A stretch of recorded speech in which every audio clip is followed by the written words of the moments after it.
More than 1.4 million Afghans are expected to lose the right to stay in Pakistan after the government said it'll no longer extend their refugee status. Their legal status officially expired on December the 31st, but the Pakistani cabinet extended their stay by 1 month. Some have spent the last 35 years living in Pakistan. Kamal Hyder has more from a refugee camp near the main city in the area of Peshawar.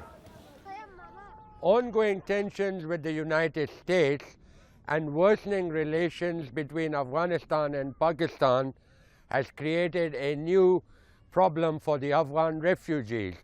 The Pakistanis say that these refugee camps spread across the country, catering to about 1.4 million registered Afghan refugees, and an equal number of unregistered refugees have become a security risk.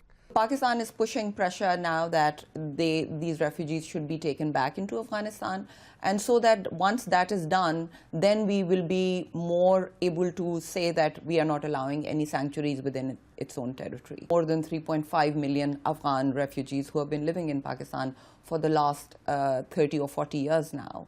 And often Taliban and other actors which are militarily active against the Afghan government are part of that whole refugee community that lives, and they go back and forth, and that pulls in Pakistan into this. Because it is from here that infiltrators are able to use as a safe sanctuary and then carry out attacks across the country.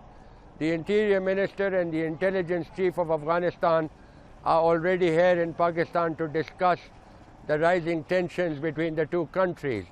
The Pakistanis will be telling their Afghan counterparts that it is time for these refugees to go back, but it entails huge logistical issues.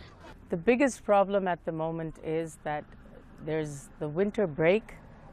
All the centers are temporarily suspended, encashment centers in Afghanistan and repatriation centers in Pakistan. As far as funds are concerned, there is donor fatigue, there are competing priorities. So yes, that does prove to be a challenge that UNHCR faces, and yes, it does appeal to the international community to continue to provide assistance to the Afghan refugee situation as well.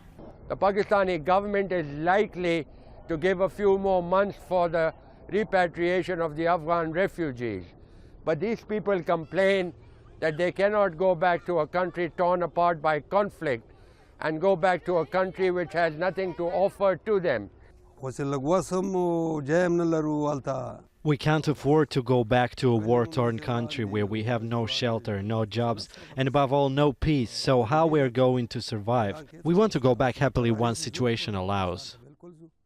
Many Afghan refugees have already come back from Afghanistan complaining that their government is not doing enough.